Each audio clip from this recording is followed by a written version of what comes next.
Hi everyone, Judicial Watch President Tom Fitton here with our weekly update here on social media. Thanks for joining us. It's been a busy week here in Washington in terms of abuse of power, in this case targeting once again President Trump. I'll be talking about that. We had a big week at CPAC this week. I'll talk to you about the conservative movement getting together to discuss the current state of affairs. And then of course, we have an important Clinton email update. We are in the middle of discovery, getting information, gathering evidence about her misconduct, and I'll give you updates there. But first up is the really despicable abuse of power that we witnessed on the Hill this week, namely specifically the public hearing before the House Government Reform and Oversight Committee involving Michael Cohen, who used to be the personal attorney for President Trump.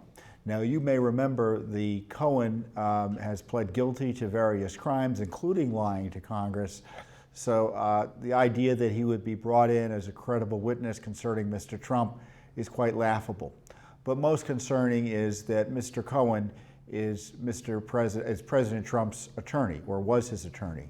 And as a result of that, Mr. Trump has certain rights vis-a-vis Mr. Cohen, meaning he has an attorney-client privilege relationship. It survives his being fired. It survives Cohen being disbarred. I think this week it was announced he was being disbarred. And Cohen doesn't have a right to go and talk about communications he had with his client, even if Congress really wants it. So in many ways, you had an abuse of President Trump take place this week, because you had this public hearing expose his attorney-client privileges. And in addition to that, Mr. Cohen presented information to Congress, written documents that were obviously given to him in the context of his attorney-client relationship and were confidential and privileged. And yet he turned those over to Congress. Now, Mr. Cohen's a criminal, and evidently the rules of professional conduct as it relates to attorneys he doesn't care about. But it seems to me that Congress ought to care about that. It seems to me that the Department of Justice and the Mueller operation and the Southern District of New York, who are supposedly working with Mr. Cohen, they ought to care about that. But in the case of Congress, and specifically the House Democrats, they happily collaborated and colluded with Mr. Cohen to violate Mr. Trump's rights. As far as I could tell, if the Congress authorized an illegal raid on President Trump's offices and took his documents and stole them, practically speaking, that's the equivalent of what happened on the Hill in terms of getting these documents illicitly from Mr. Cohen. And the idea that you would have a hearing, the sole witness of which would provide testimony that inevitably and surely violated Mr. Trump's core protections as a client in an attorney-client relationship, to me just shows you the contemptible levels that the House Democrats are willing to fall to, or crawl to, or however you want to call it, to target President Trump. And again, this is part of a long series of steps by partisans. Obviously in the House, you've got the Democratic Party, but partisans at the Clinton campaign, the Democratic National Committee, deep staters within the Justice Department and FBI, and the Obama administration to abuse the law, break the rules, to spy on target and as candidate Trump, and then try to put in jail or turn out of office President Trump. And the rules don't matter to them. So this is in many ways all part of the piece, these Cohen hearings. Now, substantively, what did we learn from the Cohen hearings? Not much. Mr. Cohen accused Mr. Trump without any credible evidence of committing crimes, and I'm not going to give Cohen's allegations the time of day in that regard. He didn't advance the ball any direction in terms of highlighting any criminal acts by President Trump. It's pretty clear that President Trump's decision, if indeed he made the decision to compensate this woman, Stormy Daniels, for a non-disclosure agreement was entirely appropriate in terms of any funding that took place, any payments that took place. It was a legal non-disclosure agreement. And Mr. Cohen's alleging it was illegal. It wasn't illegal. I mean, the idea that you spend money on a non-disclosure agreement and that because it doesn't come out of your campaign, it's illegal, I mean, that's just silly talk. And to hear lawyers talk about it, it's dishonest. And because the inverse of that is that paying Stormy Daniels has to be a campaign expense. And you can imagine that if President Trump, or then candidate Trump, had authorized the payment of non-disclosure agreement related funds to Stormy Daniels or anyone else, they would be, the left would be crawling up the walls screaming about illegal campaign finance expenditures. So Mr. Trump is damned if he does, damned if he doesn't in this regard. And so Mr. Cohen's comments and allegations there, and just his legal analysis doesn't hold much value for people who understand what the law is, and people, even if you don't understand what the law is, what common sense tells you. And of course, Mr. Cohen is represented by who? Lanny Davis. Now, Lanny Davis is a longtime Clinton associate. He worked for the Clinton camp during the Clinton administration. He worked in the Clinton White House. He was a special lawyer in the Clinton White House that handled the corruption scandals for Hillary Clinton and Bill Clinton. They were subject to all sorts of scrutiny because of illegal foreign fundraising, as alleged. They were getting money from the Chinese and a whole list of other foreign nationals. The allegations were they were opening up the White House and inviting donors in and selling access to the White House in exchange for campaign donations. So there were there was a Justice Department investigation, congressional investigations into that campaign fundraising scandal. And Lanny Davis was the point man on that. He would provide information to the media, leak information to the media, and try to shoot down any suggestions of improprieties by the Clinton gang at that time. And he's been closely associated with Hillary Clinton ever since. And sure enough, Judicial Watch had covered emails in our Judicial Watch Clinton email litigation showing communications from Lanny Davis to Hillary Clinton. These are emails that Hillary Clinton didn't want anyone to see, by the way. And I highlighted the emails in a press release, excuse me, not in a press release, but in an op-ed we wrote for foxnews.com. I wrote the press release highlighting that Mrs. Clinton is kind of looming large over these hearings. You have Lanny Davis, one of Hillary Clinton's closest associates, set up this hearing on behalf of Mr. Cohen. It became pretty clear that they concluded together. They were talking to Elijah Cummings, who's the Democrat running the committee, the two so-called private hearings. It looks like they coordinated there. And so Clinton world is setting up this whole process. As I've jokingly said, Hillary Clinton may as well have gavelled the hearings into session given the involvement of her front people like Lanny Davis. And this is how close Lanny Davis is to Hillary Clinton. The email, I forgot my glasses and the print here is small, so forgive me here. So this is an October 20th, 2010 email. Mr. Davis wrote Hillary Clinton saying, "Thank you, H, for who you are and what you do." And it was followed by an exchange with another, was followed with another email, excuse me, with a P.S. I swear you look younger and better every time I see you. Good night, dear Hillary, Lanny.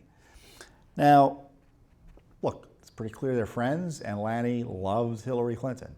And he's representing Michael Cohen. So I tell you what, you have this abuse of Mr. Trump by Mr. Cohen under the guidance of Hillary Clinton's friend, Lanny Davis. You have the abuse of President Trump under the Justice Department and the DOJ in allegiance with the Fusion GPS gang, Hillary Clinton's DNC, and campaign finance lawyers. You have abuse after abuse directed at Donald Trump by operatives of Hillary Clinton. And we're not allowed to talk about Hillary Clinton's misconduct as she continues, both directly and indirectly, to try to overthrow the president through folks like Lanny Davis. But we're not allowed to talk about Hillary Clinton. I just think it's very interesting. The left is going around across America tearing down statues of 19th century politicians, but we're not allowed to ask questions about what Hillary Clinton did 2 years ago. Well, I tell you, Judicial Watch is going to continue to ask questions. But I want to talk more about Michael Cohen. I want to talk more about this deep state effort, because it was a radical abuse of power by the Democrats in holding these hearings. They should never have been held. Michael Cohen knew that the attorney-client privilege prevailed here and applied. Congress certainly knew it applied. The Justice Department knew it applied, and yet they were all fine with letting these hearings going forward. And so on top of this, you have President Trump repeatedly being victimized by the Justice Department, repeatedly being victimized by the FBI, being harassed by Mueller. And it kind of shows you that what Judicial Watch has been saying is truer than true, in the sense there is no Russia collusion, because to the degree Cohen had any interesting testimony, despite his desire to say all sorts of terrible things about President Trump, you know, he said he had no evidence of Russia collusion. He said he had his suspicions, which doesn't mean anything, but he didn't know anything about Russia collusion. And in fact, he denied a key aspect of the dossier that, frankly, everyone already knew was false, that he traveled to Prague to set up the collusion operation. It just never happened. And it's pretty clear it never happened. But, you know, we've all known that here in Washington. The Democrats on the Hill knew it. The Republicans on the Hill knew it. The media knows it. And Robert Mueller, you betcha, knows there's been no Russia collusion. And he's known it since at least the beginning of last year. At least the beginning of last year. As James Comey said, the minimally corroborated dossier. There's no secret evidence Robert Mueller has about Russia collusion. Indeed, Andrew McCabe, the disgrace number 2, who's been making the rounds, pushing his book, he hasn't suggested there's any non-public information that's yet to come out. They've known there's been no Russia collusion for well over almost nearly a year and a half, probably longer than that. And yet this Mueller operation continues to operate like a zombie investigation, roaming through the countryside, politically speaking, going after going after people like Roger Stone and Jerome Corsi, and destroying Michael Flynn, making Paul Manafort seem like he's been the worst criminal in the history of man, when in fact at worst he's a tax cheat and may have engaged in mortgage fraud. Please, we don't need a Mueller investigation for any of that. Or certainly a special, more specifically, a special counsel investigation. But I'm convinced the team of anti-Trumpers on Mueller's operation don't want to give it up. Now, I know there's been talk of a report that Mueller's supposed to produce under the special counsel regulations, which I think are unconstitutional and inappropriate as applied to the president. And there's a debate about whether or not to have this Mueller report come out. Now, I discussed this, so as I said at the beginning, it's been a big week because Judicial Watch has a significant presence at CPAC. I hope you've been watching our coverage there. I spoke today at CPAC. I appeared on the stage with the former chairman of the Intelligence Committee, now ranking member of the Intelligence Committee, Devin Nunes, and we were interviewed by Byron York, and we had a discussion about the Mueller report. Now, if the report's written, my guess it's going to come out. And Devin Nunes made the appropriate point that if it is written, everything should come out about what Mueller did, not just his carefully crafted report, as I said, which I think will be a dossier designed to smear President Trump. Let it all come out, not just what Mueller wants you to see. What were they really doing behind the scenes? That's a fair point by Devin Nunes. But I'm of the position because there should be no report, in the sense that the Justice Department has no business writing smear reports on President Trump's conduct as president. That's not the role of the Justice Department. They can't be a kind of an impeachment team, a volunteer impeachment team for the House Democrats. So I don't buy this idea that, there's going to be a report. Well, why should there be a report? And frankly, Attorney General Barr should be talking like that about it. Hey, look, I see what you did on the public record. That's enough of a report for me. You don't need to be inserting, as I say, creating a dossier 2.0 on President Trump. And as it relates to Cohen, there is no Russia collusion. So what's going on now is the Democrats are changing the focus of their abuses of power. There's no Russia collusion. We still want to impeach and try to destroy Trump. So let's pretend that he broke laws related to his business practices. We have no reason to impeach him, but let's try to find a reason to impeach him by probing his businesses and abusing the powers of Congress to do so. And, Congress has broad power to do investigations, but harassment ought to be stood against. And of course, Congress isn't going to investigate, and Mueller isn't going to report on the corruption behind the investigation of President Trump.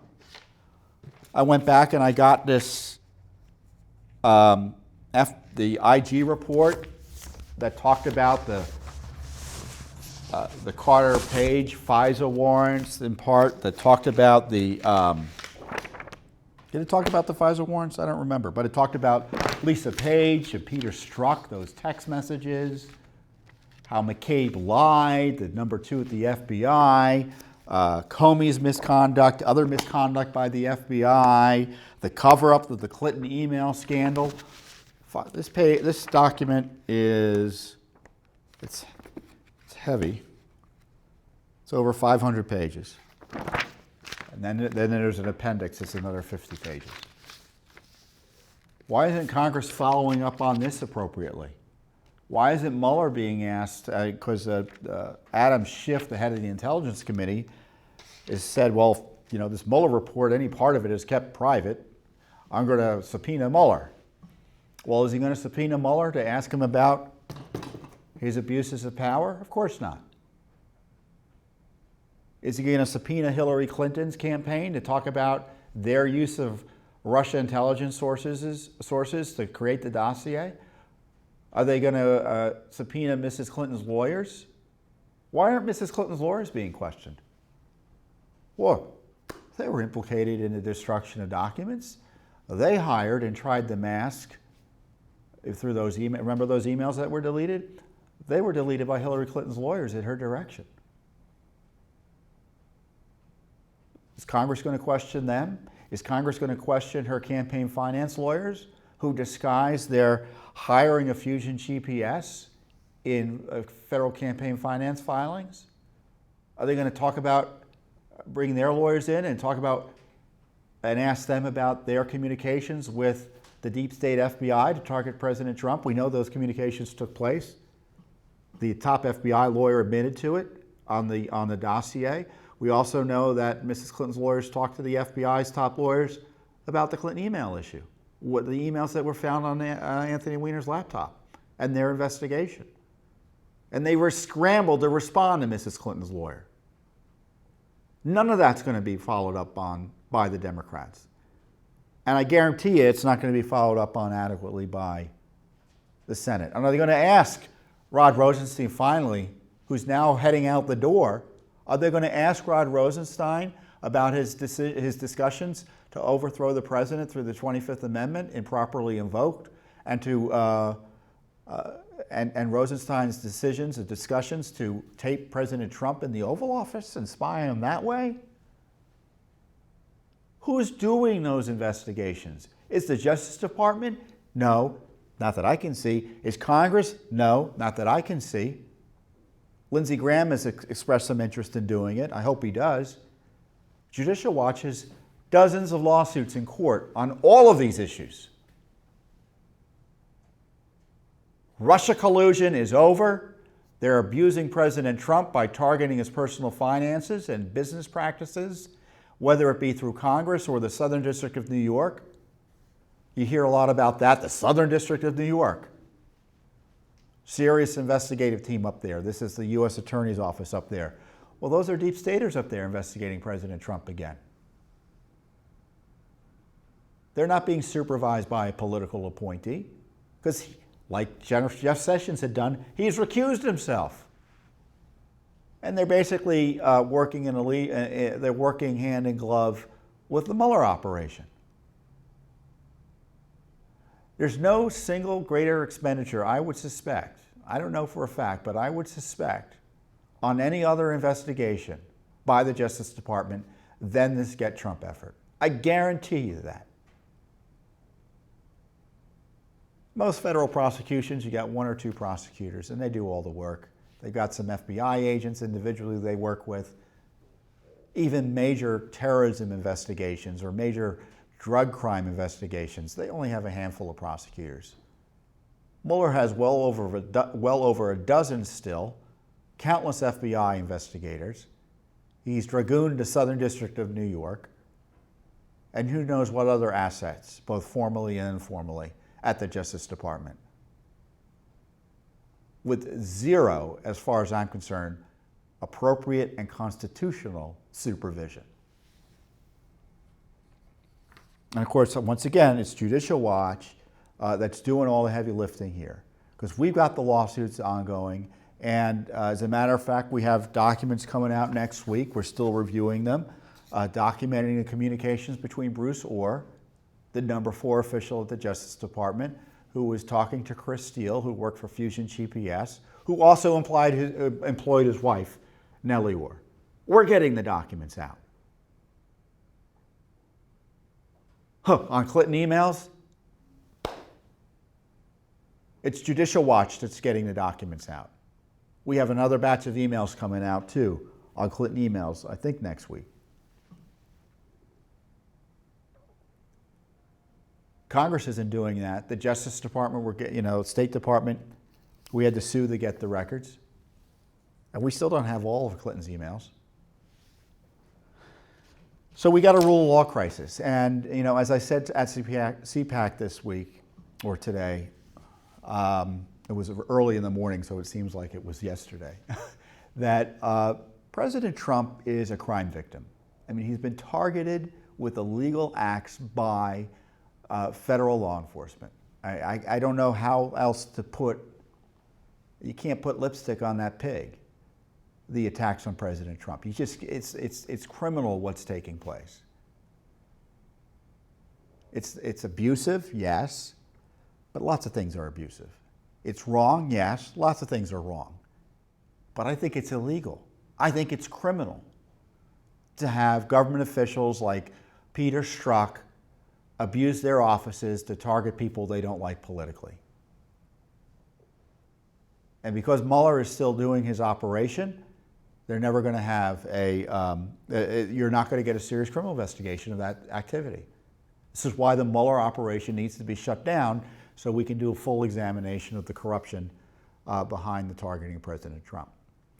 The Democrats on the Hill are just going to continue the abuses, using the powers available to them now that they control the House. And the biggest abuse, I think, is going to be the misapplication of the law allowing certain members of Congress the right to review confidential tax return information. Now, typically, your tax return information, and every American's tax return information, is highly confidential. And the improper release or distribution of that can lead to significant jail time for those implicated. But of course, Congress always has an exception to every rule for themselves, and Congress can review tax return information in certain circumstances. And they're pretending that they have a legitimate need to review President Trump's tax returns. Talk about an abuse of law. Now, I don't think the law allows them to do it as they say, and there ought to be a fight. But it just shows you how far they're willing to go. And it's no surprise to me, because this left-wing machine under Obama used the IRS to try to destroy his political opposition in 2012. They misused government agencies to try to destroy Obama's political opposition because he wanted Hillary Clinton to be re-elected in 2016, hence the attacks on Trump. And they come back around again to the IRS this year, now that they're in control of the House, to abuse the law to violate President Trump's rights. President Trump isn't above the law. No one's above the law. But he's not below the protection of the law. And the totalitarian left never lets the law get in the way of going after its enemies, and we've seen that with President Trump.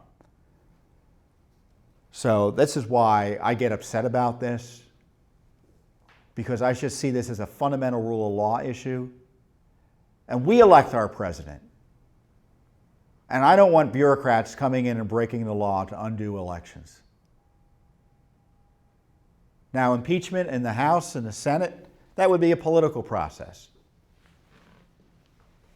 But it's a precious right those senators and congressmen have. The impeachment would begin in the House, and to abuse that right to target President Trump, not because he did anything wrong, but simply you're still mad about losing an election, that would be an abuse of power. And as I said, they're trying to, in my view, improperly take his tax returns. They'll rifle through them to see if they can find anything they can target him further with. It's just abuse after abuse. And before I move on, I want to talk about something that, the media goes crazy about certain issues, and they almost always mislead you about the truth of the matter. So the big news is that this week is that Jared Kushner, the president's son-in-law, was trying to get a security clearance, and he wasn't given the appropriate security clearance, or the security clearance that would have allowed him to advise his father properly, was being stalled because supposedly there were some people in the intelligence establishment that thought his ties to foreign leaders or foreign countries and other business activities made him an inappropriate person to have this high-level security clearance. And the allegation is now that President Trump intervened inappropriately to get his son-in-law the security clearance. Well, first of all, without giving it too much credence, I didn't see much in the way of evidence that actually took place. Supposedly, the former chief of staff to the president wrote a memo to that effect. Well, I don't know what the memo says. It's one of these things where we're just supposed to trust the media. And it's not clear exactly what President Trump said. President Trump said he didn't get involved, and I could imagine him saying, I'm not going to get involved, but we got to fix it. Is that an order to get it done? Of course not. So this could be another case of people who don't like President Trump using the media to suggest a scandal that's not really a scandal, but while masking the scandal that is a scandal, which is that Jared Kushner almost certainly should have gotten a security clearance, as high as necessary to effectively advise his father-in-law, and that the deep state objections to his getting the security clearance were not being made in bad faith, and the deep state was abusing the security clearance process, as I suspect they've done with other security clearance issues, to prevent the president from having his people in place have access to the full information they need to help him run the White House and the government. And what do? To show the lack of bad faith or the lack of good faith, they leak materials from Jared Kushner's personnel file, his security files, privacy-protected files, the release of which is in violation of criminal law, to the New York Times and the Washington Post and other media. That's the scandal. So the New York Times pretends the scandal is that President Trump tried to intervene to stop an abuse, and I don't even think they proved that case. And they just refuse to acknowledge that the abuse was them making up garbage to keep the president's son-in-law from having a security clearance. We're going to be asking questions about that, but I'm sure they won't give the documents to Judicial Watch under law because the full scandal would be exposed. And that's why we often have to sue. So that's like that's the new big scandal. There's always a new scandal, but I kind of draw that out for you to give you kind of an instant reaction to the sort of craziness you'll probably hear over the next week about the security clearance issues at the White House, because this has been a big focus of investigations. The security clearances were used as a cudgel against President Trump's team by the deep state. Just remember that. And before I go, I also want to give you an update on the Clinton email scandal, the other scandal we're not allowed to talk about. The scandal that is the reason we have the Russiagate scandal. Why is it we have the Russiagate scandal, the targeting President Trump? Well, Hillary Clinton was facing serious criminal consequences potentially for her email misconduct. What better way than to get out from under them than to have the Justice Department and the FBI target her political opposition and have partisans friendly to her continue to harass the president through the DOJ and FBI, when in fact the Justice Department and the FBI, presumably under a new, fresh administration, should have gone back to the drawing board, given all the corruption documented in this 500-page report and documented by Judicial Watch separately and independently in the investigation of the Clinton email matter. Now, Judicial Watch hasn't forgotten about the scandal, and the left will attack us for raising the scandal. You know what the left will also have to attack, and Hillary Clinton's partisans will also have to attack? They're going to have to attack the courts, because the courts haven't forgotten about it either. And that's why a federal court judge authorized Judicial Watch to take additional discovery into the Clinton email issue, and yes, the related Benghazi scandal issue, because it was the Benghazi lawsuit that Judicial Watch had filed under the Freedom of Information Act that exposed the Clinton email issue. We found the Clinton emails thanks to Judicial Watch. And the court, in authorizing us to get some discovery, he said specifically, was the Benghazi scandal and information about that they did not want coming out one of the reasons they did not want her emails coming out. They didn't want to tell the courts and the American people about it. So we get to ask questions about the Benghazi scandal, and we get to ask questions about the Clinton email scandal. Was her system set up to thwart the Freedom of Information Act? Was the federal court in our case, was there an effort to hoodwink the court? To get the court to shut it down before they found out, or we found out, about the Clinton email issue? Because we had asked for the documents, there were no Clinton emails. And they wanted to shut us down before we figured out what was going on. And the court wants to know whether they tried to hoodwink him. Now, and it's not just the State Department, but the Justice Department too. And the court also wants to know, was the search adequate? Which is another way of saying is, where are all of Hillary Clinton's emails? We're the ones asking the questions, not Congress, not the media. Judicial Watch is. And we've been authorized by a court to ask the questions.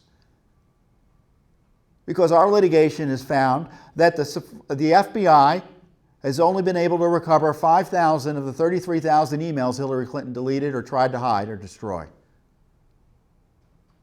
There are 28,000 emails at least that are still out there. And the court wants to know, is there anywhere else we can look for them? So we have discovery that's going to take place over the next few months. Discovery means evidence gathering.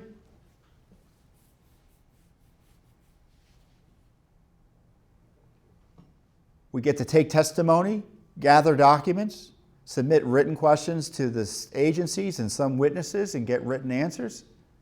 But it means bringing people under oath and questioning them in person.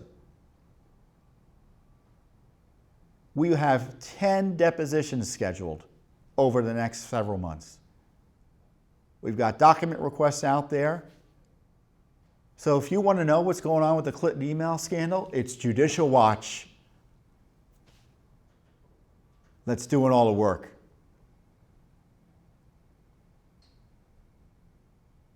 Not the Senate, not the House, and we're doing it over the objections of the Justice Department and the State Department.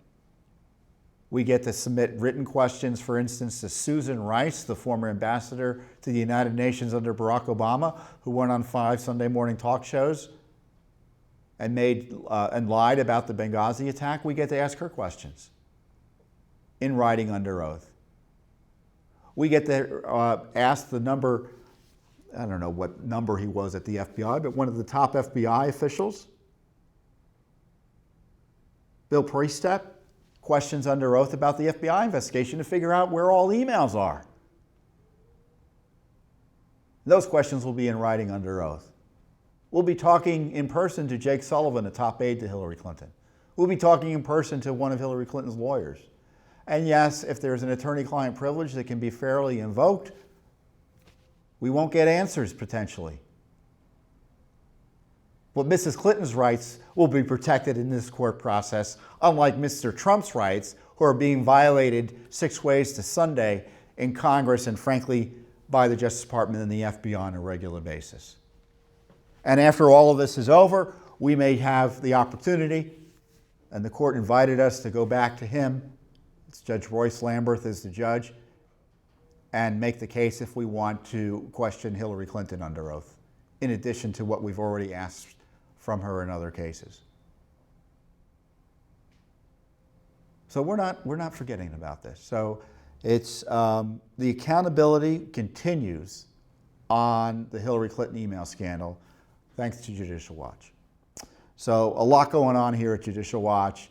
We're not only suing in court, we're questioning witnesses, we're educating the American people over at CPAC, we're taking on Congress. There is no one like Judicial Watch in this country. Simply, there's no one like our group.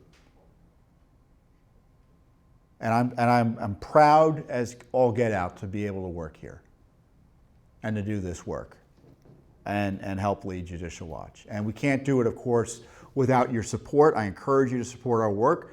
You can go online at judicialwatch.org. We're on social media, obviously. You're watching us here and now.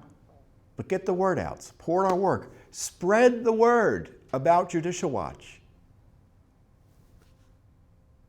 And demand answers from your members of Congress and the Senate. Why aren't they following our lead here? Demand accountability. So with that, I'll leave you for the weekend. Have a wonderful week, and I'll see you next week here on the Judicial Watch Update. Thank you.